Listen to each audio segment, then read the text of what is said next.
स्वागत है आप सबका। मैं Vivek Bindra, international motivational speaker. मुस्कुराते हुए आज देश का दुख बताना चाहता हूं। 5,500 बिजनेस कॉलेजेस हैं आज हमारे देश के अंदर। लगभग 3 करोड़ स्टूडेंट्स मेरे देश में यूनिवर्सिटीज की पढ़ाई कर रहे हैं, लेकिन एक बड़े स्कैंडल में देश फंसा हुआ है।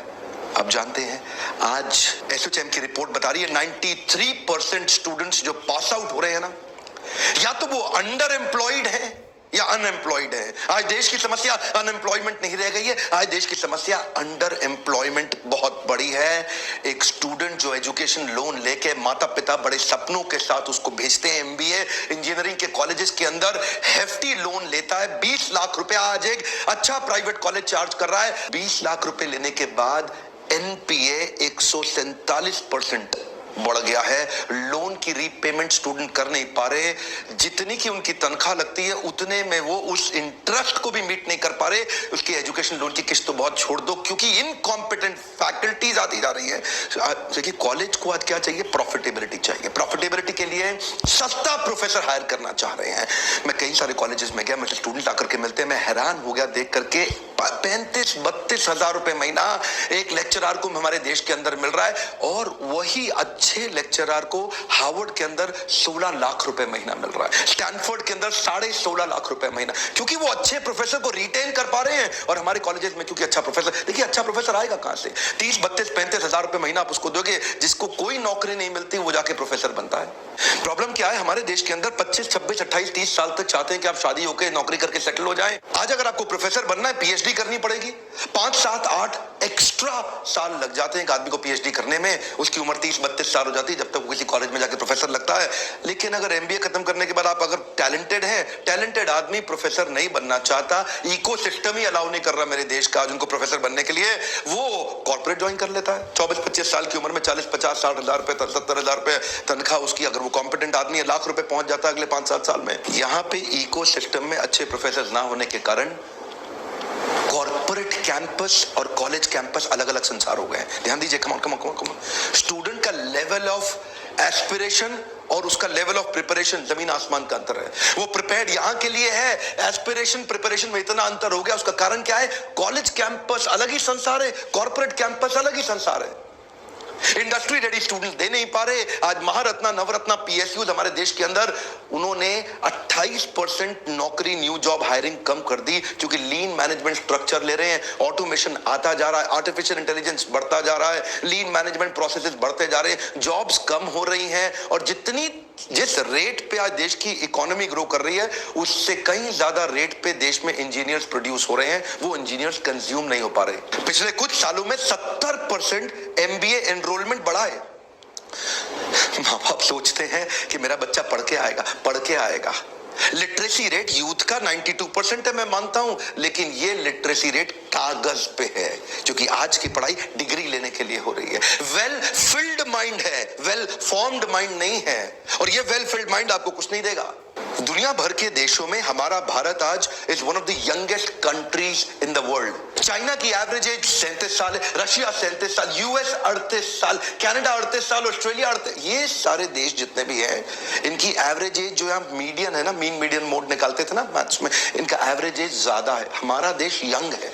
हमारे देश की एवरेज एज है 27, और वो पेपर पे तो लिटरेट है, पढ़ा लिखा है, लेकिन नौकरी एसोचैम बता रहा है एवरेज 20 स्कूल से निकलने के बाद नौकरी 10,000 रुपए महीने की मिल रही है। सिक्योरिटी गार्ड को भी नौकरी 10, 12, 13 हजार की मिल जाती है। ये हमारे एमबीएस का हाल है। आप दुनिया की बेस्ट यूनिवर्सिटीज के करिकुलम को समझें तो उनका क्या कहते हैं, if you tell me I may forget, if you show me I may remember, if you involve me I will understand and apply. आज हार्वर्ड, स्टैनफोर्ड और वॉटन ये क्लासरूम के लेक्चर नहीं कर रहे, स्टूडेंट्स को continuously project based problem solving case studies के साथ इन्वॉल्व कर रहे हैं। उनको ऐसी सिचुएशन देते हैं जिससे कॉर्पोरेट में जब जाकर के स्टूडेंट ज्वाइन करेगा वो किसी भी प्रॉब्लम को सॉल्व करने लायक बन जाए। तो ऐसा नहीं है कि क्लासरूम में खाली लेक्चर होता रहे। फैकल्टी एक्साइटिंग इतनी है तो स्टूडेंट में एक्साइटमेंट आ जाता है प्रोजेक्ट करने के लिए। हमारे देश की फैकल्टी अब 28,000 रुपए महीने वाला पीएचडी प्रोफेसर, कहां से एक्साइटमेंट आएगा उसके अंदर? अब उसमें एक्साइटमेंट नहीं है, स्टूडेंट में नहीं है। स्टूडेंट क्लास अटेंड नहीं करना चाहता,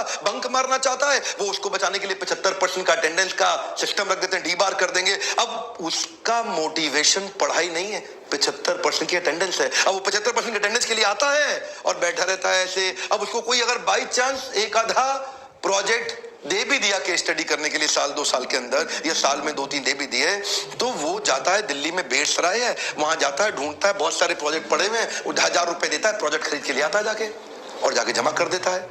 ये हाल है देश में। हार्वर्ड 80% केस स्टडी पे काम करता है, 10% प्रोजेक्ट पे, और केवल 5% लेक्चर दे रहा है। स्टैनफोर्ड में 40% केस स्टडी है, 25% प्रोजेक्ट है, लेक्चर वहां भी 20% है। वॉटन में 40% केस स्टडी, 25% प्रोजेक्ट, लेक्चर वहां भी 20% है। एक रिसर्च में पता चला 38 से 58% students summer internship actual practice करते नहीं, फेक प्रोजेक्ट लेके आते हैं और कॉलेज क्रॉस वेरिफिकेशन करता नहीं है। Incompetent faculties teaching with conventional theoretical classroom based approach. असर क्या हो रहा है? आज कॉर्पोरेट क्या चाहता है? कॉर्पोरेट चाहता है एक आदमी हायर करूं, 5 आदमी का काम कर ले, और हमारे जो बच्चे प्रोड्यूस हो रहे हैं वो 5 आदमी हायर करो, एक का काम नहीं कर पाता। उसका स्किल डेफिसिट इतना बड़ा है कि on a scale of 1 to 10 MBA engineering के बाद उसका स्किल 1.5 भी नहीं है, not even 1.5 out of 10। RBI के फिगर के हिसाब से पिछले साल 20,000 करोड़ का लोन बांटा गया एजुकेशन लोन स्टूडेंट्स को पढ़ने के लिए। 700 बिलियन INR का लोन पेमेंट अभी भी टोटल आउटस्टैंडिंग बचा हुआ है। 142% इंक्रीज हो रहा है एनपीए में। स्टूडेंट कहां से पैसा देगा? कहां से पैसा देगा? एक्चुअली ये पूरा प्रॉब्लम इसलिए हो रहा है क्योंकि कॉर्पोरेट्स को इंटरव्यू के टाइम पे एमबीए का डिग्री चाहिए। अब क्योंकि एमबीए का डिग्री उनके लिए one of the qualification criteria बन गया, इतने सारे धंधे खुल गए स्कूल कॉलेज के। आओ भाई कॉलेज खोलो, कॉलेज खोलो, कॉलेज खोलो, हम भी डिग्री देंगे, हम भी डिग्री देंगे। आज पहली बार कॉर्पोरेट समझ रहे हैं कि टॉप आईआईएम्स की जो डिग्री है वो तो काम की है, ये जो हल्के 20 स्कूल है इनकी डिग्री किसी काम की नहीं है। अच्छा, आपके मन में आता होगा कि भाई ये टॉप आईआईएम्स इतना अच्छा कैसे चला लेते हैं? ये भी तो सरकारी बॉडीज हैं। देखिए, इन्होंने एक सिस्टम बनाया आईआईएम के ब्रांड में। ये प्रोफेसर को, अच्छे फैकल्टी को रिटेन करने के लिए उसको कहते हैं तेरी तनख्वाह कम है मैं जानता हूं, तू जाके प्राइवेट कंसल्टिंग कर ले, 50% आईआईएम के ब्रांड को लेके कर ले, जो पैसा मिलेगा वो आईआईएम को दे देना। अब कॉलेज में एक प्रोफेसर को फ्रीडम मिल रहा है, उसको आईआईएम का ब्रांड मिल रहा है, उसको रिस्पेक्ट मिल रहा है, उसको बाहर जाके कंसल्टिंग करने के लिए, फ्रीलांसिंग करने का अपॉर्चुनिटी मिल रहा है, और आईआईएम में पढ़ा भी रहा है वो। इसीलिए वो आईआईएम में टिका हुआ है। अच्छा प्रोफेसर टिका हुआ है, नहीं तो वो इंटरनेशनल चला जाएगा। इंडिया में अच्छी फैकल्टी ना होने का खामियाजा जब सारे कॉर्पोरेट्स को भुगतना पड़ रहा था हल्के स्टूडेंट्स को हायर करके, तो पहली बार 3, 4, 5 कंपनीज ने इसको तोड़ा देश में हमारे। Google, Ernst and young, Apple, Starbucks, IBM, bank of America, ये कुछ कॉर्पोरेट्स हैं जिन्होंने पहली बार बिना डिग्री देखे ट्राई कर रहे हैं अच्छे रिसर्च ओरिएंटेड स्टूडेंट्स को हायर करने के लिए। आप मुझसे पूछते हैं डॉक्टर बिंद्रा आप क्या कर रहे हैं? मेरा काम क्या है? आपको ऐसी free online learning university YouTube पे केस स्टडीज देना